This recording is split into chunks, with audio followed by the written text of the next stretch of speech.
नारायणं नमस्कृतं नरं चैव नरोत्तमं देवीं सरस्वतीं चैव ततो जयो मुदीरयेत्। मुखं करोति वाचालं पङ्गुलङ्घयति गिरिं जतकृपातमहं वन्दे परमानन्दमाधवम्। यदा यदा हि धर्मस्य ग्लानिर्भवति भारत अभ्युत्थानधर्मस्य तदात्मानं सृजाम्यहम्। परित्राणाय साधूनां विनाशाय च दुष्कृतां धर्म संस्थापनार्थाय सम्भवामि যুগে যুগে। শুধু ভক্তবৃন্দ, আপনাদের সকলকে ধর্ম ডট এলিমেন্ট চ্যানেলে স্বাগত জানাচ্ছি। সেই সঙ্গে অনন্ত আনন্দময় অনন্ত জীবন দর্শন মন্দির এবং বিশুদ্ধ সনাতন ধর্ম মন্দিরে স্বাগত জানাই। প্রতিদিনের মতো আজকেও আমাদের মন্দিরে গীতা পাঠ এবং সনাতন শাস্ত্রের সার তত্ত্ব নিয়ে আলোচনা করা হচ্ছে। আমরা গত কয়েকদিন ধরে আমরা স্বাস্থ্য বিষয়ক তত্ত্ব নিয়ে আলোচনা করছি, কিভাবে ভালো সুস্বাস্থ্যের অধিকারী হওয়া যায়। আমাদের সকলকে মনে রাখতে হবে, আমরা যে গীতার জ্ঞান যদি পরিপূর্ণভাবে যথাযথভাবে প্রতিদিন প্রতি মুহূর্ত আমরা প্রয়োগ করতে শিখি, তাহলে আমাদের সর্বসিদ্ধি লাভ হবে। শুধু স্বাস্থ্য নয়, অর্থ, স্বাস্থ্য, জীবন, যৌবন, সব দিক দিয়ে আমরা জীবনে সফলতা অর্জন করব এবং একই সঙ্গে আমরা পরাগতি লাভ করব, আমরা পরম তত্ত্ব, আমরা ঈশ্বর লাভ করব।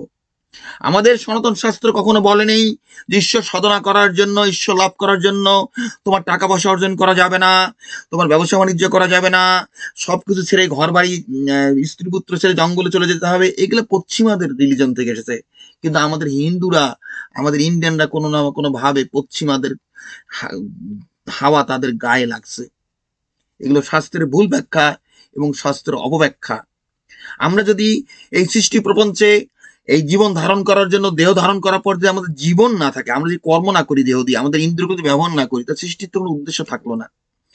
আমি হয় ভোগী হইলাম, না ত্যাগী হইলাম, কোনোটাই সঠিক নয়।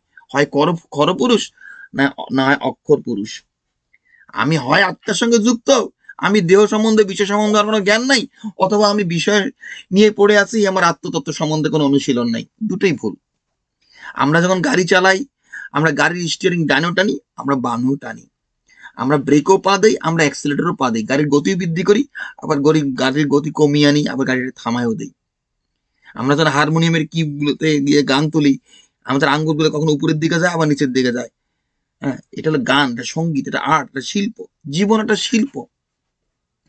আমরা একভাবে কখনো চলতে পারি না। সেখানে আমাদের গীতার মধ্যে ভগবান যথাযথভাবে দুটা তত্ত্ব আলোচনা করছে, দেহতত্ত্ব এবং আত্মতত্ত্ব। এবং মনে রাখতে হবে, দেহতত্ত্ব, আত্মতত্ত্ব আমার প্রকৃতি এবং পুরুষ তত্ত্ব। আত্মা হলো পুরুষ তত্ত্ব। প্রকৃতি কি গতি দেয় আমাদের জীবনে। আমরা যখন একটা মনে করো একটা স্ক্রিনে, সিনেমার পর্দায় যখন একটা আলো ছায়া প্রজেক্ট করা হয়, সেখানে একটা গতির সৃষ্টি হয়, সেখানে ছবি তৈরি হয়। কিন্তু পর্দাটা কিন্তু একভাবেই থাকে। আমরা পর্দাটাকে দেখতে পাই না। সে সাদা পর্দার উপর যখন আলোর প্রতিফলন ঘটানো হয়, তাই না, আলোর রশ্মি গিয়ে পড়ে, সেখানে কিন্তু সিনেমার পর্দাটা কিন্তু একভাবেই থাকে। মনে হচ্ছে সবকিছু ঘুরতেছে, চলতেছে, তাই না, কিন্তু কিছুই পরিবর্তন হয় না। সেটা আমাদের আত্মার কোনো জন্ম নেই, আত্মার কোনো মৃত্যু নেই, আত্মার কোনো ক্ষয় নেই। এই আত্মা সদা একরকম। সেজন্য যোগ তত্ত্বে কি আমাদের ভগবান আমাদের উপদেশ দিচ্ছে, আমরা তো সবসময় মনকে সাম্য অবস্থা রাখি, কোনো বিষয়ে কোনো ভাবে যেন আমরা বিচলিত না হই। এটা হলো আত্মাতে যুক্ত হয়। এই আত্মাতে যুক্ত হয়েই আমাদের জীবনের সকল কর্ম করতে হবে। আমাদের জীবনের সকল কর্মকেই আমাদের আত্মার সঙ্গে যুক্ত হয়ে করতে হবে। এটাই ভগবানের নির্দেশ। এই নির্দেশটাই ভগবান আমাদেরকে দিয়ে আসতেছেন গীতায় বারবার। কিন্তু আমাদের মন সাম্য অবস্থায় আছে, আমরা বিচলিত হইলাম না, উদ্বিগ্ন হইলাম না। একটা পাথর তো উদ্বিগ্ন হয় না, একটা পাথর তো কোনো বিষয়ে বিচলিত হয় না, একটা পাহাড় তো নড়াচড়া করে না। হ্যাঁ, আমাদের পাহাড়ের মধ্যে দাঁড়ায় থাকতে হবে, যেটা গীতা বলছে দশম অধ্যায়, যে স্থাবর স্তর পদার্থের মধ্যে আমি হিমালয় পর্বত যখন দাঁড়ায় থাকে, আমাদের জীবনে চলার পথে আমাদেরকে একভাবে আমাদের মনকে স্থির রাখতে হবে। মান অপমান, শত্রু মিত্র, জয় পরাজয়, লাভ ক্ষতি আমাদের কোনো কিছু বিচলিত না করে। কিন্তু আমরা যেন হাত পা দিয়ে কর্ম করি, আমরা যেন ইন্দ্রিয়গুলিকে ব্যবহার করি, আমরা যেন বসে না থাকি। এটাই গীতার শিক্ষা। কারণ বসে থাকলে কোনো জীবন থাকবে না।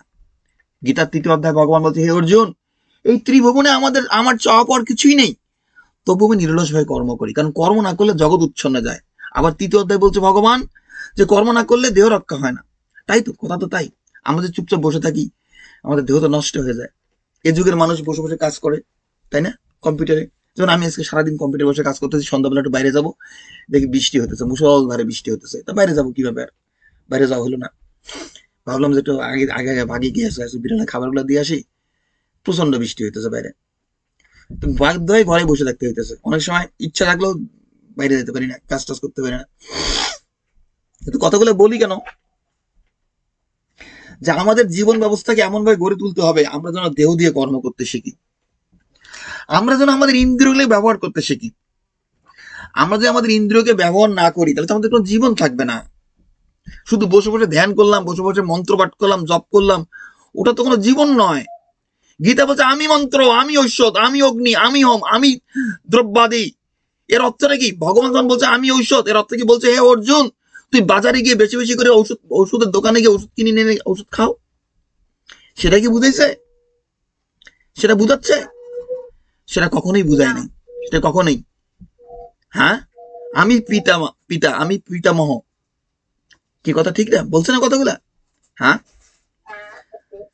আমি, তা আমি বলতে গেলে কি বুঝাচ্ছে ভগবান গীতার মধ্যে? আমি, এই যে আমি তত্ত্ব বলছে, আমি মন্ত্র, আমি ঔষধ, নিশ্চয়ই বলে না যে আপনি বাজারে গিয়ে বেশি বেশি করে ওষুধ কিনে এনে খাও। এ অর্জুন, তা আমার বলছে এর অর্থ হলো যে তুমি গীতা পাঠ করো, তুমি নিষ্কাম কর্ম করো, তোমার আর ওষুধপত্র কিনে খাইতে হবে না, ওষুধপত্রের উপর নির্ভরশীল হইতে হবে না। তেমনি ভাবে ভগবান বলতেছে হে অর্জুন, তুমি নিষ্কাম কর্ম করো, আমার ভজনা করো, আমার সেবা করো। আমার সেবা করো মানে কি? ভগবান বলছে আমি ব্রাহ্মণ, ক্ষত্রিয়, বৈশ্য, শূদ্র 4টা বর্ণ সৃষ্টি করছি, তারা তাদের সংসারে থেকে, এই জগতে থেকে তাদের কর্তব্য কর্ম করে যাবে। তাদের যে কর্মের মধ্য দিয়ে একটা একটা বৈশ্য যদি তার কর্তব্য কর্ম করে, একটা শূদ্র যদি কর্তব্য কর্ম করে, ক্ষত্রিয় যদি কর্তব্য কর্ম করে, এটাই হলো ভগবানের সেবা। এটাই গীতার দৃষ্টিতে। গীতা সেটাই বারবার এক কথা বলছে, বারবার একই কথা বলে গেছে। আমরা যেন কর্ম করি, আমরা যেন চুপচাপ বসে না থাকি, আমরা যেন দেহ দিয়ে কর্ম করি। তাহলে ভগবান বলছে আমি মন্ত্র, আমি ঔষধ, আমার মন্ত্র পাঠ করার কোনো দরকার নাই। আমাদের শাস্ত্রে ভুল ব্যাখ্যা অপব্যাখ্যা মানুষজন দিন রাত্রি দিয়ে আসতেছে। যেমন গীতার 15 অধ্যায় বলতেছে যে আমি বেদের গতব্য বস্তু, আমি বেদান্তের কর্তা। এর অর্থ ভগবান বলতেছে না যে হে অর্জুন, আমি তোমার বেদ শাস্ত্র শিখাইতেছি। ভগবান অর্জুনকে বলতে, হে অর্জুন, ইউ শাট আপ, তুই চুপ কর। তুমি যে প্রথম অধ্যায়ে যে প্রথম দিকে ভগবান অর্জুন বলতেছে যে আমি যুদ্ধ করলে এরা কি হবে, ক্ষত্রিয় নারীরা বিধবা হবে, তারা বর্ণসংকর হবে, বর্ণসংকর হলে জাতকুল নষ্ট হবে, হ্যাঁ, কি অমুক অধপতিত হবে, সে বেদের বেদের কথা বলতেছে। আমি কিভাবে পূজনীয় ভীষ্ম বাণের, পূজনীয় দ্রোণের সাথে বাণের দ্বারা গুরুর সঙ্গে যুদ্ধ করব, এটা বৈদিক বৈদিক ধর্মের কথা বলতেছে। গীতা 2য় অধ্যায় ভগবান বলতেছে হে অর্জুন, 2য় অধ্যায় 100 শ্লোকে বলতেছে হে অর্জুন, সমগ্র স্থান জলে প্লাবিত হইলে যেমন ক্ষুদ্র জলাশয়ের প্রয়োজন নাই, তত্ত্বজ্ঞানী ব্যক্তির বেদেও সেই প্রয়োজন। বেদের কোনো প্রয়োজন নেই। বেদ শাস্ত্র হলো সাধারণ মানুষের জন্য, যারা তত্ত্বত ঈশ্বরকে বুঝতে পারে না, জানতে পারে না, যারা নিষ্কাম কর্ম করতে জানে, জীবনে চলার পথে প্রতিটি পদক্ষেপে তারা ভগবানের শরণাপন্ন হতে পারে, ভগবানের মন বুদ্ধি স্থির রেখে কর্ম করতে পারে, তার বৈদিক ধর্মের কোনো প্রয়োজন নাই। কিন্তু তথাকথিত সে Bhagavad Gita as it is, অমুক তমুক, তারা বলে বেড়ায় যে না আমাদের বৈদিক ধর্ম, বৈদিক ধর্ম। আরে বৈদিক ধর্মের কোনো অপ্রয়োজনীয়তা নাই, প্রয়োজন কি করতে পারো, শ্রাদ্ধ করো, বিবাহ করো, আমাদের আচার আনুষ্ঠানিকতা, মন্ত্রপাঠের কিছু তো প্রয়োজন আছে। আমি নিজেও মন্ত্রপাঠ করি, আমাদের প্রতিদিন আলোচনার পূর্বে মন্ত্রপাঠ করি, আমাদের আলোচনা শেষ হলে আমরা গীতার গুজ্জ নাম পড়ি। কিন্তু সেগুলো আমাদের প্রাইমারি না, সেগুলোর মুখ্য না, সেগুলো গৌণ। মুখ্য জিনিস হলো গীতার জ্ঞান। আমাদের এই স্কুলের মুখ্য তত্ত্ব হলো আমরা গীতার জ্ঞানকে প্রয়োগ করে দৈনন্দিন জীবনে চলার পথে ভগবানের মন স্থির রেখে সেই পরাগতি লাভ করতে পারি, পরম তত্ত্বকে জানতে পারি। আমরা এটা করতে পারলে, এই সাধনা, এইভাবে সাধনা করতে শিখতে পারলে আমরা জীবনের 24টা ঘন্টা, আমাদের প্রতিটা মুহূর্ত আমরা যা কিছুই করি না কেন সেটাকে ঈশ্বর সাধনার অংশ হয়ে যায়। সেটাই ঈশ্বর সাধনা, এবং সেটাই হলো যোগ সাধনা। যোগ সাধনা বলতে যা বোঝায় সেটা গীতার মধ্যেই পাওয়া যায়। যদিও আমাদের গীতায় জ্ঞানযোগ, নিষ্কাম কর্মযোগের কথা বলছে, জ্ঞানযোগের সঙ্গে তুলনা করছে। যদি জ্ঞানযোগ বলা হয়, আমি জ্ঞানযোগকে জ্ঞানযোগ বলি না, আমি বলি জ্ঞান বিয়োগ। আমি যদিও বিয়োগ শব্দটা আমাদের ডিকশনারিতে ব্যবহার করে নাই, আমাদের শাস্ত্রে কোথাও জ্ঞান বিয়োগ বলে নাই, কিন্তু আমি ওদেরকে যোগী না বলে ওদেরকে বলি বিয়োগী। ওরা বিয়োগ করে, তারা স্ত্রী ত্যাগ করে, তারা পুত্র ত্যাগ করে, তারা সন্তান ত্যাগ করে, তারা বাড়িঘর ত্যাগ করে, তারা ব্যবসা বাণিজ্য ত্যাগ করে, তারা বনে জঙ্গলে চলে যায়, না খেয়ে থাকে, উপবাস থাকে। তারা বলে যে আমার যদি সবকিছু ধ্বংস হয়ে যায়, একটা জিনিস ধ্বংস হবে না, সেটা আত্মা। আমার দেহ ধ্বংস হতে পারে, আমি না খেলাম তাতে কি যায় আসে, আমি দেহকে ধ্বংস করে দিলাম, দেহের পতন ঘটালাম। সবকিছুকে তারা বিয়োগ করে, বিয়োগ করে সে অবশিষ্ট থাকে আত্মা, আত্মাতে নির্বাণ লাভ করে। এটি সৃষ্টিতত্ত্বের উদ্দেশ্য নয়, আমরা আত্মা থেকে নির্মাণ লাভ করি, এটা ব্রহ্মতত্ত্বের উদ্দেশ্য নয়। এগুলো ভুল ব্যাখ্যা শাস্ত্রের। এই ব্যাখ্যা এই ভারতের মাটিতে হাজার হাজার, 10,000, 20,000, 50,000, লক্ষ লক্ষ বছর ধরে মানুষ এই ভুল ব্যাখ্যা দিয়ে যাচ্ছে শাস্ত্রের, লক্ষ লক্ষ বছর ধরে। যেমন ব্যাসদেব যখন গীতা রচনা করলো, গীতা রচনা করার পর তার মধ্যে একটা কেমন জানি মনের ভাব আসলো, কোথায় একটা অপূর্ণ থেকে গেছে, তখন সে ভাগবত রচনা করলো। ভাগবত রচনা করে সে প্রথমে কাকে ভাগবত বললো? তার পুত্র সুখদেবকে। সুখদেব কে ছিল? যে কিনা মাতৃগর্ভে প্রায় 16-17 বছর ধরে মাতৃগর্ভে ছিল, মায়ের পেট থেকে বের হয়ে আসতে চায় না, এই পার্থিব জগতে সে আসতে চায় না, কারণ পার্থিব জগৎ তার দুঃখ কষ্টের মতো। আবার তাও যখন মায়ের পেট থেকে বের হলো, ন্যাংটা হয়ে নদীর ধারে চলে গেল, হেঁটে চলে গেল। তারা জন্মের পরেই সন্ন্যাসী। এই ধরনের মানুষকে তারা ভাগবত বলেছিল, যারা কিনা কর্ম করতে জানে না। ব্যাসদেবের মতো মানুষ, তারা শুধু ধ্যান করতে জানে, তারা কখনো কর্ম করতে জানে না। তারা কিভাবে কৃষ্ণের সাধনা করবে গীতার মাধ্যমে? অতএব তারা ভাগবত তৈরি করলো। এই ভাগবতের কাহিনী পড়ো, ওই মন্ত্র পাঠ করো, জপ করো, তারা করুক, সেটা তাদের আলাদা স্কুল। কিন্তু আমরা গীতার স্কুল খুলছি। আমরা যারা মানুষ এই সংসারে থাকি, আমাদের খেয়ে পড়ে বেঁচে থাকতে হবে। আমরা গীতায় কর্মের কথা বলছেন, আমরা গীতা না বললেও আমাদের কর্ম করেই বেঁচে থাকতে হবে। এই পৃথিবীর অনেক মানুষ আছে যাদের একবেলা একদিন কর্ম না করলে তারা না খেয়ে থাকতে হয়। তাদের বসে বসে মালা জপ করা, এই করা, এগুলো তো সাজে না, এটা তো হবে না। গীতা 3য় অধ্যায় ভগবান বলছে, হে অর্জুন, এই ত্রিজগতে, এই ত্রিভুবনে একটা কীট পতঙ্গ পর্যন্ত কর্ম না করে থাকতে পারে না। একটা কীট পতঙ্গ প্রকৃতির গুণের দ্বারা বশীভূত, সকলেই কর্ম করতে বাধ্য হয়। তো কর্ম যখন করতেই বাধ্য হয় সবাই, তবে আমরা কর্মটাকে এমন ভাবে করি না কেন, সেই কর্মটা যেন আমাদের বন্ধনের কারণ না হয়ে আমাদের মুক্তির কারণ হয়, আমাদের ঈশ্বর লাভের কারণ হয়ে দাঁড়ায়, মোক্ষের কারণ হয়ে দাঁড়ায়, আমরা তার মাধ্যমে পরাগতি লাভ করতে পারি। এবং সেই কথাই বলছে ভগবান গীতাতে, যে তুমি যে কর্মটা করবা, তুমি যজ্ঞার্থে কর্ম করো, তোমার কর্মটা যেন যজ্ঞ হয়, এই এই জ্ঞান নিয়ে তুমি কর্ম করবে। আমি এটাকে বলছি যে দেবী পুরাণে মা দুর্গা বলছে, কর্ম কি? কর্ম তাই যার পরিণাম হলো আনন্দদায়ক। আমাদের এইভাবে কর্ম করতে শিখতে হবে যার পরিণাম হলো আনন্দ। এবং সেটা গীতা 3য় অধ্যায় ভগবান কি বলছে? যে ঈশ্বর প্রীতির জন্য কর্ম, অকর্ম হইতে কর্ম শ্রেয়। আর ঈশ্বর প্রীতির জন্য কর্ম নতুবা কর্ম বন্ধনের কারণ। কাজ না করার থেকে কাজটা করা ভালো। তুমি যদি কাজ করে বন্ধনও হয় সেটাও ভালো, কারণ তুমি শিখলা যে এই জিনিসটা কাজ করতে গিয়ে জিনিসটা আমার হয় না, আমি এটা আমাকে অন্যভাবে করতে হবে। অর্থাৎ কাজ না করার থেকে কাজটা করা ভালো। কিন্তু বলছে কাজটা কর এমন ভাবে তার মাধ্যমে, তার মধ্য দিয়ে যেন ভগবান সন্তুষ্ট হন, তার প্রীতির জন্য আমরা কর্ম করি। গীতার 11 অধ্যায় শেষে ভগবান বলতেছে অর্জুনকে, হে অর্জুন, যার কোনো জীবের প্রতি কোনো শত্রু ভাব নাই, যিনি সর্বদা সকলের কল্যাণ সাধন করেন, তিনিই আমাকে প্রাপ্ত হন। অতএব আমরা যখন কর্ম করি, আমাদের কর্ম করার সময় আমাদের সকলের কথা মনে রাখতে হবে। একটা কীট পতঙ্গের কথা মনে রাখতে হবে, একটা মাছির কথা মনে রাখতে হবে, একটা মুরগির কথা মনে রাখতে হবে, একটা হাঁসের কথা, একটা ছাগলের কথা, একটা গরুর কথা। সকল জীবের সর্বভূতের কল্যাণ করা। অদ্বেষ্টা সর্বভূতানাং মৈত্রেয়ী করুণে বচা নির্মম নিরহংকার সমদুঃখ সুখকবি। গীতার 12 অধ্যায় কি বলতেছে ভগবান? যে যিনি কোনো ভূতে দেশ করেন না, অদ্বেষ্টা সর্বভূতানাং মৈত্রেয়ী করুণ এবচা নির্মম নিরহংকার সমদুঃখ সুখকমি সন্তুষ্ট সততং যোগী যতাত্মাদির নিশ্চয় মই অর্পিত মন বুদ্ধির মদভক্ত সময় প্রিয়। কি কথা ঠিক দিই না?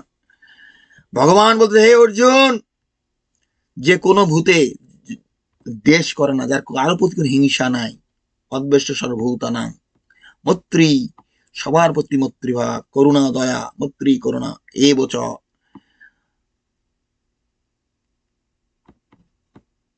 অদ্বৈত সর্বভূতানাং মৈত্রী করুণা এবচ নির্মম নিরহংকার। নির্মম, নির্মম শব্দের অর্থ মম, মানে আমার, নির্মম মানে নাই, আমার বলে কোনো জিনিস নাই। এই এই জগৎ সংসারে আমার বলে কিছু নেই। যে ভগবানের ভক্ত তার আমি এবং আমার, আমার আমি করি, আমি কর্তা, এই যে অহংকার, এই যে অহংকারটা ত্যাগ করতে, এবং আমার বলে কোনো কিছু নেই। এই জগৎ সংসারে সবকিছুই ভগবানের। তোমার স্ত্রী হোক, তোমার পুত্র হোক, তোমার সন্তান হোক, তোমার স্বামী হোক, তোমার যা কিছু আছে, অর্থ সম্পদ, টাকা পয়সা, সবকিছুই তার কাছে, তার চরণে অর্পণ করতে হবে, এই ভাব নিয়ে। কারণ আমরা যে এই ভাবটা আমাদের মধ্যে না থাকে, আমরা ঈশ্বর সাধনা করতে পারবো না। কারণ আমাদের চিত্ত, আমি নিজের জন্য দুঃখ যন্ত্রণা, তুমি গীতা বলছে হে অর্জুন, তুমি কিভাবে কি পাইবে না পাইবে রক্ষা করো, কিভাবে কি পাইবে না পাইবে রক্ষা করিবে, তাহা ছাড়িয়া তুমি আত্মবান হও, সুখ দুঃখের দ্বারা বিচলিত হয় না। অনেকে নিজের সুখ দুঃখ নিয়ে ভাবে না, কিন্তু অন্যের সুখ দুঃখ নিয়ে ভাবে। তার নিজের স্ত্রীর সুখ সুখ সুখ দুঃখ, তার সন্তানের কি হবে, সে যদি মরে যায় আজকে পৃথিবীর থেকে, তার সন্তানগুলোর কি হবে, কি অমুকের কি হবে, সে নিজের কথা ভাবে না। গীতা বলছে সেটাও ভাবা যাবে না, সেটাও ভাবা যাবে না, কারণ সবকিছুই ভগবানের।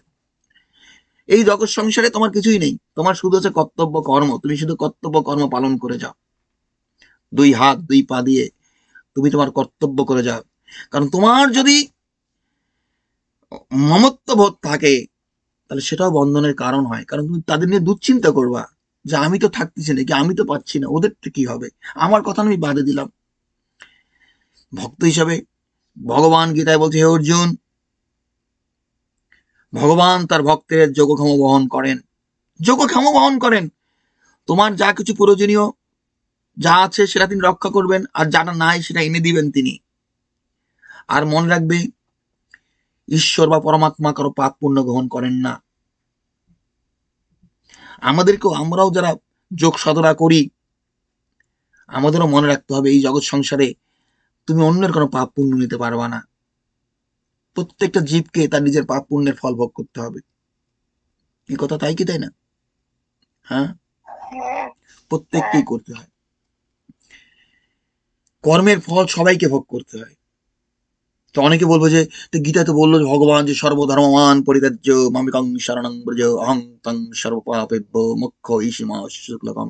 তাহলে ভগবান কিন্তু উল্টা কথা বললো এখানে, যে তিনি সর্বকর্ম ত্যাগ করিয়া সর্বধর্ম ত্যাগ করে আমার শরণাপন্ন হ, হ্যাঁ, আমি তোমাকে সকল পাপ থেকে মুক্ত করবো। হ্যাঁ, কোনো কোনো উল্টা কথা বলে নেই, এটা পরিপূরক। তুমি জগৎ সংসারের অর্জুনকে এই কথাই এই জন্যই বলছে, তুমি যে কর্মটা করতেছো, তুমি জগতের কল্যাণার্থে করতেছো। জগতের কল্যাণার্থে, জীবের কল্যাণার্থে যখন কোনো কর্ম করা হয় কিছু জগতের কল্যাণার্থে, তখন নিজের কোনো পাপ পুণ্য থাকে না। সেই কর্ম করতে গিয়ে, জগৎকে রক্ষা করতে গিয়ে তুমি কোনো পাপও করো, সেই পাপের ফল ভগবান তোমাকে মুক্তি দিয়ে দেবে। কিন্তু নিজের স্বার্থ অনুযায়ী, জীব যখন নিজের স্বার্থ অনুযায়ী চলে, সে যা কিছুই করুক না কেন, তার পাপ পুণ্যের ফল ভোগ করতে হবে। এখন অনেকেরই ধারণা, আমার পাপের ফল না ভোগ করলে আমি পুণ্যের ফল ভোগ করবো না। আমাদের পুণ্য কর্ম আমাদের বন্ধনের কারণ হয়ে দাঁড়ায়। পুণ্য কর্ম করলে আমরা স্বর্গে যেতে পারি, কিন্তু স্বর্গীয় সুখ সীমিত, ক্ষীণ, হ্যাঁ, সেখানে তুমি চিরকাল থাকবে না, অনিত্য। স্বর্গীয় সুখ অনিত্য, স্বর্গ নিত্য ভাবে অবস্থান করে, তারও ধ্বংস একটা পর্যায়ে গিয়ে আবার পুনরায় সৃষ্টি হয়। কিন্তু যাক, স্বর্গ থাকে সেখানে, কিন্তু যারা যায় সেখানে, সেখানে থাকতে পারে না। কিন্তু আমাদেরকে যেতে হবে আধ্যাত্মিক জগতে। আধ্যাত্মিক জগতে গেলে সেখানে আর তুমি সবকিছুই পেয়ে যাবে। এই স্বর্গের যে সুখ আছে সেই সুখও পাবা, এই পার্থিব লোকে, এই পৃথিবী লোকে যে সুখ আছে সেই সুখটাও তুমি পাবা। সবকিছুই স্বর্গে, আধ্যাত্মিক জগতে পাওয়া যায়, এটা অনেকেই বোঝে না। যেটা গীতায় বলছে 15 অধ্যায়ে, অর্জুন, চন্দ্র সূর্য অগ্নি যাহা প্রকাশে অসমর্থ, যাহাকে আশ্রয় লইলে জীবকে আর ফিরে আসিতে হয় না, তাহাই আমার পরম ধাম। জীবকে আর কখনোই ফিরে আসতে হবে না। সে যদি আসতে চায় সেটা অন্য কথা, সে যদি আসতে চায়, তুমি জেলখানায় যাবা, জেলখানার কয়েদি হয়ে, প্রিজনার হয়ে, সেটা একটা আলাদা কথা। আর জেলখানা তুমি ভিজিট করতে গেলা, পরিদর্শন করতে, সেটা আলাদা কথা। তুমি মুক্ত জীব হিসাবে এই পৃথিবীতে যোগমায় আবৃত হয়ে আসতে চাও, কোনো কোনো অসুবিধা নাই। কিন্তু বলতেছে যে তোমাকে বাধ্য করবেন এখানে আসার জন্য। হ্যাঁ, পরাগতি, যা লাভ করলে আর তোমার কোনো জীবনে কোনো কিছু লাভ করা থাকে না। আমাদের স্কুল, আমরা এটি শিক্ষা দেই, আমরা এইভাবেই চিন্তা করতে শিখি। আমার কথা, আমরা যেন গীতার জ্ঞান সর্বদা মেনে চলি, ভগবানকে স্মরণ করি। হ্যাঁ, গীতায় বলছে ভগবান অষ্টম অধ্যায় যে মৃত্যুকালে যে যে ভাব লয়ে মৃত্যুবরণ করে সেই মৃত্যুর পরে সেই ভাবেই প্রাপ্ত হয়। আমরা যে ভগবানকে স্মরণ করতে করতে দেহ ত্যাগ করি, এই যে নিষ্কাম কর্ম করতেছি, ভগবানের কথাই স্মরণ করতেছি, তো মৃত্যু যদি এসে যায় ভগবানকে স্মরণ করতে পারি, তার তার ধামে আমরা চলে গেলাম, তার কাছে চলে গেলাম। আর যে ফিরে আসতে চাই, আসতেও হয়, কোনো অসুবিধার কোনো কারণ নাই। কারণ গীতার জ্ঞান, এই জীবনে তুমি যে গীতার জ্ঞানটা অর্জন করবা, সেই জ্ঞানটাকে তুমি সঙ্গে নিয়ে পরবর্তী জীবনে যাবা, আবার সেখান থেকে আবার শুরু করবা। হ্যাঁ, অত আগায় থাকবা। হ্যাঁ, আমি গীতাকে ভালোবাসি এই কারণেই যে গীতা এমন একটা গ্রন্থ।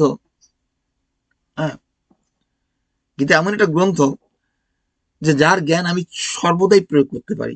আমি সবসময়, আমি কিছু, আমাকে আমাকে ঠাকুরের সামনে বসে থাকতে হবে না, আমাকে মালা জাপ করতে হবে না, আমাকে গীতা পড়তে হবে না। কারণ গীতা হলো কি ভক্তি, কি ভক্তি তত্ত্ব, কি ভাব তত্ত্ব। আমরা দেহ দিয়ে কর্ম করি, আর আমরা ভাবটাকে, আমাদের ভাবটাকে শুদ্ধ রাখতে হবে, ভগবানের মনটা স্থির রাখতে হবে। একটু আগে আমার একটা সমস্যা হয়েছে আর কি, একটু আগে একটা জিনিসে মার খেলাম আর কি, লস খেলাম।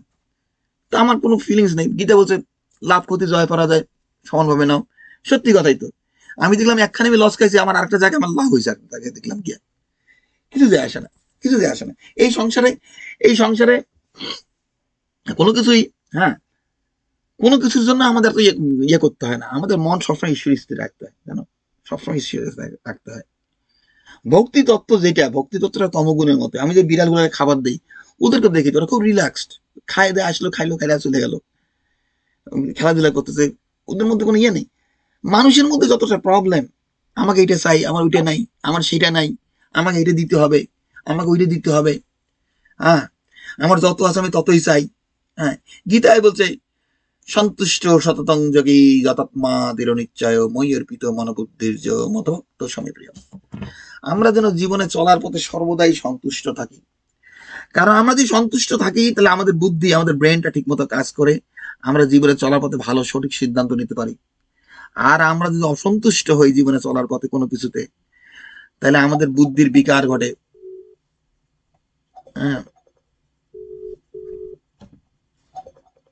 আমাদের তখন আমরা ভুল সিদ্ধান্ত নেই।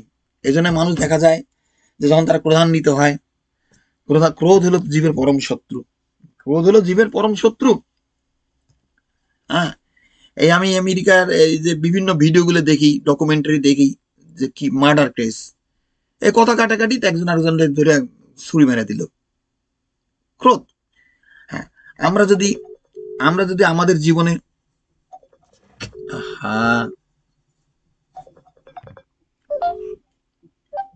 হ্যাঁ, আমরা যদি আমাদের জীবনে, আমরা যে আমাদের জীবনে গীতার জ্ঞান মেনে চলতে শিখি, গীতা শাস্ত্র, শাস্ত্রের জ্ঞান, তাহলে আমরা জীবনে অনেক সমস্যার থেকে মুক্তি লাভ করতে পারি। আমরা আমার জীবনটাকে খুব সুন্দরভাবে, সেটা আমাদের জীবন মানে মানুষের মানে মানুষের জীবনে চলাপথে ভালো মন্দ দুটোই থাকবে, কিন্তু আমরা যদি সাধনা করতে শিখি, আমাদের জীবন, আমাদের পার্থিব জীবন সেটাও সুন্দর হবে, এবং আমরা আত্মিকতার উন্নয়ন করবো, আমরা দুই দিক দিয়ে লাভবান হবো। কিন্তু এটা অনেকে বুঝে না এই জিনিসগুলা। এবং তাদের বলা হয়েছে যে না, গীতা এগুলা কি কি নিম্ন স্তরের মানুষের জন্য, এটা কলিযুগের জন্য নয়। গীতা বলছে যে আমার ভক্ত কোনো বিষয়ে উদ্বিগ্ন হন না। এটা কলিযুগে কি তুমি উদ্বিগ্ন হবা? আমার ভক্ত কাকে উদ্বিগ্ন, কোনো বিষয়ে উদ্বিগ্ন, কাকে উদ্বেগ দেন না, এটা কলিযুগে তুমি উদ্বেগ উদ্বেগ দিবা? আমার ভক্ত সে কর্মে দক্ষতার সঙ্গে কর্ম করবে, অনপেক্ষ সুচিদক্ষ, সে নিরপেক্ষ হবে, তার মধ্যে সুচিতা মানে সে দেহ এবং চিত্ত মনের শুদ্ধ ভাব বজায় রাখবে। তা কলিযুগে কি তুমি দেহটাকে নোংরা রাখবা, তোমার মনটাকে নোংরা রাখবা? এগুলো হলো যুক্তিহীন কথা, এগুলো বানোয়াট কথা, এগুলো ফালতু কথা। এগুলা ভগবানের বাণী না, এগুলো ভগবানের শিক্ষা না। আমি 100% গ্যারান্টি দিলাম, 100% গ্যারান্টি দিলাম যে এগুলো কোনো ভগবানের শিক্ষা না। এগুলা, এগুলা মানুষ বানাইছে এগুলা। গতকাল আমি একটা, গতকাল আমি একটা ইয়ে দেখতেছিলাম, জিসাসের উপর, জিসাস যে বিভিন্ন কথা বলে গেছে আর কি। হ্যাঁ, মানে তার যে উপদেশ, এটা শুনলে তোমার মাথা খারাপ হয়ে যাবে। সে এমন কথা বলছে, আমি কিছু কথা দেখি শোনাই তোমাদেরকে একটু। কারণ কি, আমাদের একটা সমস্যা কি, আমাদের হিন্দুদের একটা সমস্যা হয়ে গেছে যে আমরা হয়ে গেছে পণ্ডিত। কি কথা বুঝতে পারছো? তোমরা তো ইংরেজি বুঝবা না, তোমরা তো ইংরেজি বুঝবে না, আমি দেখি আমি পারলে পারে পরবর্তীতে বাংলা যদি ট্রান্সলেট করা যায় এই ভিডিওটা। হ্যাঁ, এগুলা আমি আমেরিকায় থাকি কত বছর ধরে, আমি তো ওদের সঙ্গে উঠে বসা করছি খ্রিস্টানদের সঙ্গে, ওদের মন মানসিকতা কি, আমি 30 বছর 33 বছর ধরে আমি কত কত চার্চে আমি গেছি, আমি কত চার্চে গেছি, শুধু একদিন দুদিন না, মাসের পর মাস বছর পর বছর আমি চার্চে যাইতাম, জানো। আমি একটা চার্চ, আমি অনেক জায়গায়, আমি আমেরিকার অনেক জায়গায় থাকছি, অনেক শহরে থাকছি, এবং আমি রেগুলার চার্চে যাইতাম, রেগুলার। আমি ওদের সঙ্গে উঠে বসা করছি তো। কিন্তু ওদের ওদের প্রতি তো আমাদের হিন্দুদের একটা বিতৃষ্ণা নাই স্বাভাবিকভাবে, কিন্তু এটা আমাদের অজ্ঞতা, একটা মূর্খতার জন্য এটা হয়েছে। কিন্তু আমাদের জানতে হবে আমাদের সন্তানদেরকে গড়ে তোলার জন্য এই কথাগুলা। কারণ আমি ওদের ওদের সম্বন্ধে আমার সন্দেহ আসছিল ওদের সঙ্গে উঠা বসা করার জন্য। এখানে একটা ভিডিও দিছে, দিস ইজ এন লাভ। আচ্ছা আমি দেখি, আমি এই ভিডিওটা আমি খুলি তোমাদের জন্য, শোনো এই ভিডিওটা আমি তোমাদের শোনাই একটু, কারণ এগুলো দরকার আছে। হ্যাঁ, আমাদের আমাদের সমস্যা হয়েছে কি, আমাদের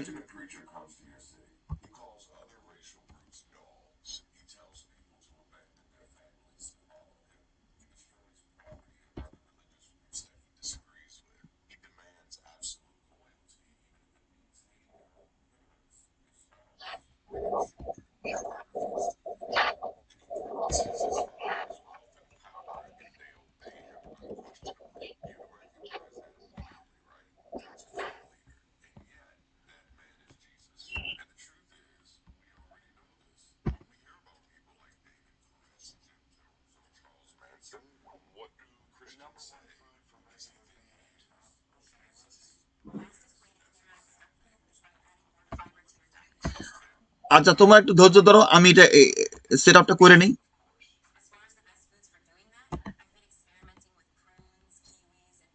তোমার একটু একটু ধৈর্য ধরো, হ্যাঁ।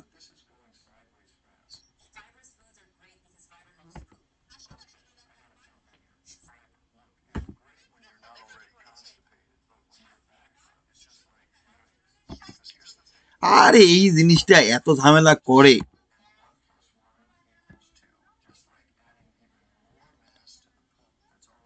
একটু একটু তোমার ধৈর্য ধরো একটু।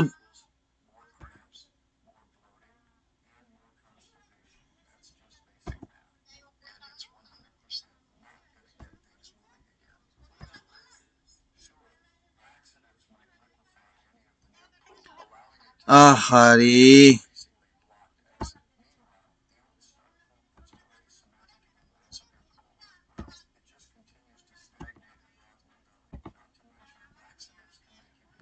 এই দেখো আমার এখানে একটু সমস্যা হয়ে গেছে, এই জিনিসগুলা নিয়ে আমি ইয়া করব।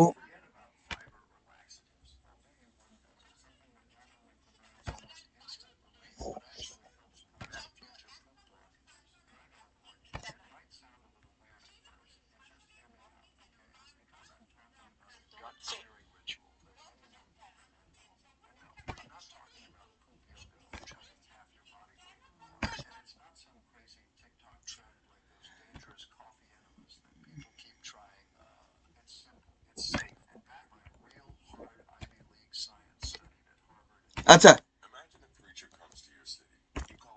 আচ্ছা শোনো, এখানে এই ভিডিওটা আমি ইয়া করতেছি এখন, তোমাদেরকে আমি শোনাবো, দাঁড়াও একটু তোমার ধৈর্য ধরো। হ্যাঁ, এই ভিডিওটা আমি তোমাদেরকে শোনাচ্ছি। এই শোনো, আর 2টা মিনিট এই শোনো শোনো, 2টা মিনিট শোনো, যেহেতু শুরু করছি 2টা মিনিট ইয়ে করো। তোমার সময় না থাকলে আগে বলবা, কারণ যেটা আমার আমার একটা ভিডিও আগে বলবা, শোনো আগে এগুলো কথা আগে বলবা। হ্যাঁ, আমি যদি শুরু করছি, একটা কিছুটা একটা একটা একটা জায়গায় গিয়ে এটা শেষ করতে হবে, একটা স্মুথ, এটা রেকর্ডিং হচ্ছে, মানুষ শুনবে এই কথাগুলা যারা অনলাইনে শুনতে চায়। হ্যাঁ, আমার কথা, আমাদের আমি আমি আমার এই ভিডিও তৈরি করার জন্য অত সময় নষ্ট করব না, আমি তো সময় নষ্ট করি না। যারা আমার স্কুলে এসে শুনতে চায়, এখান থেকে তারা অত্যন্ত ভ্যালুয়েবল ইনফরমেশন পাবে এই জায়গার থেকে, আমাদের ধর্ম সম্বন্ধে, অন্য ধর্ম, অন্য রিলিজন সম্বন্ধে অনেক কিছু তারা জানতে পারবে, যারা আগ্রহী। হ্যাঁ, যারা আগ্রহী তারা অনেক কিছু জানতে পারবে। কি কথা বুঝতে পারতেছো? হ্যাঁ, যারা আগ্রহী নয় তাদের কথা আলাদা, তাদের কথা আলাদা, সেটা কিছু যায় আসে না। হ্যাঁ, আমার কথা এই জিনিসটা, হ্যাঁ, এই একটা একটা ভিডিও তৈরি করছে যে দিস ইজ নট লাভ, এটা এই দি টেস্ট ওয়ার্স থিং জিসাস এভার সেড। 10টা জিনিস, খারাপ জিনিস জিসাস বলছিল আর কি মুখ দিয়া, মানে কথাগুলো শুনলে তোমার মাথা খারাপ হয়ে যাবে, এবং তাকে গড হিসেবে পূজা করে। আমি ইন্টারনেটে আমি যথেষ্ট উদাহরণ আছে, যথেষ্ট ভিডিও আছে, তারা বলতেছে জিসাস বলে কোনো ব্যক্তি পৃথিবীতে ছিল না, এগুলো সব বানানো গল্প, চার্চ বানাইছে এগুলা। রোমান শাসকরা খ্রিস্টান ধর্ম তৈরি করছিল, বানাইছিল, ম্যানুফ্যাকচার করছিল খ্রিস্টান ধর্ম। এবং মোজেস বলেও কেউ ছিল না, যে জুইস ধর্মের যে প্রবর্তক। হ্যাঁ, এগুলো নিয়ে কথা বলতে গেলে মানুষের মধ্যে তো মারামারি পিটাপিটি শুরু হয়ে যাবে এগুলো নিয়ে। কিন্তু এগুলো এখন ইউটিউবে যথেষ্ট আলোচনা হয় জিনিসগুলো নিয়ে। হ্যাঁ, কারণ আমাদের সাধারণ হিন্দুরা জানে না, এবং তারা সব ধর্ম সত্য, যত মত তত্ত্ববাদ সব একখানে করে দিছে। এগুলো আমাদের জানতে হয়। এখানে এখানে এই এই এখানে আমি পুরো এই ভিডিওটা 10 মিনিটের, 20 মিনিটের, আমি 20 মিনিট আলোচনা করতে পারবো না, দরকার হলে আগামীকাল আলোচনা করবো। দুই একটা জিনিস নিয়ে আলোচনা করি, শুধু দুই একটা জিনিস 2 মিনিট নিয়ে আলোচনা করি, ওইটা ছেড়ে দেবো তোমাদেরকে। কথা বুঝতে পারতেছো? কথা বুঝো? হ্যাঁ, হ্যাঁ, দুই দুই 4 মিনিট কথা বলে ছেড়ে দিতেছি। আচ্ছা, এখানে এখানে আমি পুরো জিনিসটা শোনো, আমরা পুরো জিনিসটা আলোচনা করবো না। আর আমাদের ইন্ডিয়ানদের দেখো, যাদের জন্য, যারা এই ভিডিওগুলো শুনবে, অনেক ইংরেজি জানে না, অনেক কিছু জানে না পশ্চিমাদের। যেমন এই বলতেছে, দেখো এই কথাটা, হ্যাঁ, কি বলতেছে, মনে করো, উদাহরণ দাও, তোমার শহরে কেউ আসছে এবং সে অন্য রেশিয়াল গ্রুপ, মানে অন্য রেস, রেস মানে কি, রেস শব্দের বাংলা শব্দ কি আমি জানি না। আমরা যেমন যেমন ব্ল্যাক আছে, হোয়াইট আছে, স্প্যানিশ আছে। স্প্যানিশ হলো হলো রেস না, কিন্তু স্প্যানিশ রেস না, আফ্রিকান আমেরিকানদের রেস বলা হয়। হ্যাঁ, এটা ডিফারেন্ট রেস। হ্যাঁ, তাই এই যে বিভিন্ন গোষ্ঠীকে তুমি কুত্তা বলে গালি দাও, কুকুর বলে গালি দাও, মানে এর অর্থ কি, জিসাস অন্য গোষ্ঠীর মানুষকে কুকুর বলে গালি দিত, সেই কথা সে বলতেছে। আচ্ছা শোনো, কথাগুলো শোনো।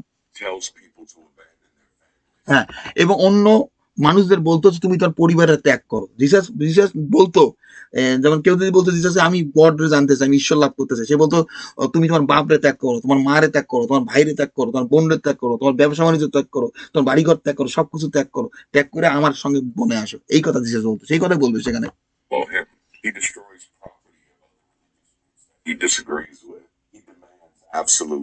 হ্যাঁ, সে বলছে he distrust properties of other religious group, মানে অন্য ধর্ম, অন্য রিলিজনের মানুষের যে প্রার্থনাগার, সেগুলো সে ধ্বংস করে দিত। এই যে আজকে মুসলমানরা আমাদের মন্দির ভাঙে, এগুলো কোথেকে আসছে? মুসলমান ধর্মের আগে আসছে খ্রিস্টান ধর্ম। খ্রিস্টানরা জিহাদ করতো, ক্রুসেড করতো, আর মুসলমানরা করে জিহাদ, একই জিনিস, একই প্যাটার্ন। এটা তো, খ্রিস্টানরা তো অনেক অত্যাচারী ছিল জাতি, খ্রিস্টানরা অনেক অত্যাচারী জাতি, এগুলো তো জানে না অনেকে। শুনো কথাগুলা।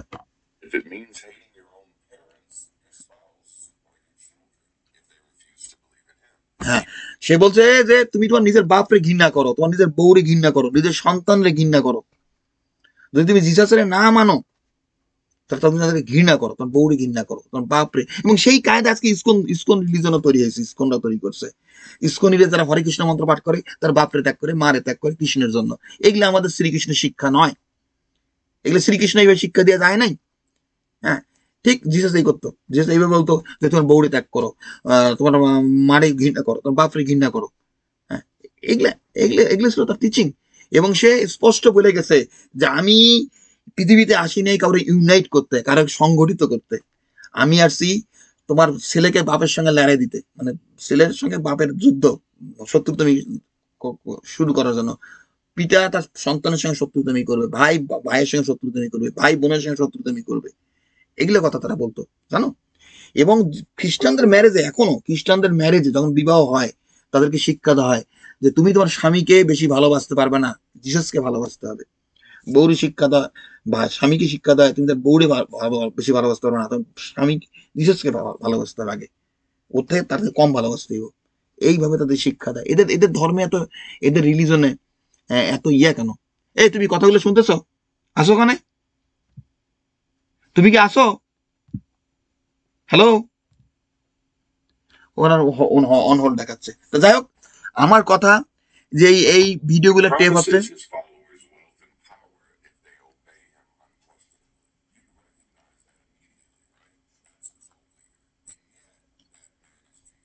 That man. হ্যাঁ,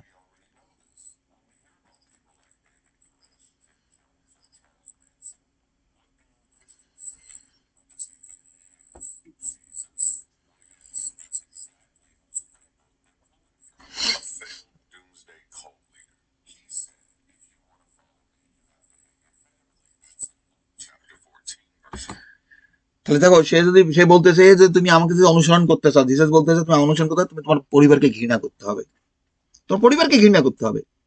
হ্যাঁ, তো যাই হোক, আমাদের কথা, আমাদের গীতা, আমাদের শাস্ত্র ওইভাবে কোনো শিক্ষা দেয় নাই। গীতায় ভগবান বলছে প্রথমত অর্জুন, হে ভগবান, যারা নিরাকার বলে উপাসনা করে আর যারা সাকার বলে উপাসনা করে, এই দুইয়ের মধ্যে কারা শ্রেষ্ঠ যোগী? ভগবান বলছে যারা নিরাকার বলে উপাসনা করে, নির্গুণ উপাসনা, তারাও আমাকেই পাবে, তবে নির্গুণ উপাসনা করা অত্যন্ত কঠিন। ভগবান কখনোই বলে নাই যে তুই আমার পথে আসতে হবে, আমাকেই ভালোবাসতে হবে আর অন্যের ঘৃণা করতে হবে। হ্যাঁ, অতএব আমি বলি যে এই যে বেটারা বলে যে যত মত তত পথ, সব ধর্ম সত্য, এগুলা সব বানোয়ার জিনিস এগুলা। হ্যাঁ, এগুলা আমাদের, এই ভিডিওগুলো আমাদের তৈরি করা হবে, আমার সময়ের ব্যাপার এগুলা তৈরি করা, ট্রান্সলেট করা। হ্যাঁ, এই ভিডিওটা প্রায় 20 মিনিটের মতো। হ্যাঁ, আমি আশা করতেছি আগামীতে এই ভিডিওটা নিয়ে আলোচনা করা হবে। আজকের মতো আলোচনা এখানে শেষ হচ্ছে। হ্যাঁ, গঙ্গা গীতা চ সাবিত্রী সীতা সপ্তাহ পতিব্রতা ব্রহ্মবলি ব্রহ্মবিদ্যা ত্রিসন্ধ্যা মুক্তি কাহিনী অর্ধমাত্র আচিতানন্দ ভবক নিভ্রান্তি নাশিনী বিতত্রয়ী পরানন্দ তত্ত্বজ্ঞানম জিরিতত্ত্বানি চাপে নিত্যং নারনিচ্ছল মানসম জ্ঞানে সিদ্ধিং লাভে নিত্যং তদন্তে পরম পদম। জয় গীতা, জয় গীতা, জয় গীতা। বিশুদ্ধ সনাতন মন্দিরে জয়, বিশুদ্ধ সনাতন মন্দিরে জয়, বিশুদ্ধ সনাতন মন্দিরে অনন্ত আনন্দ মানব জীবন দর্শন মন্দিরে জয়। গীতা, গীতা, গীতা। ধর্মের জয় হোক, ধর্মের জয় হোক, ধর্মের জয় হোক।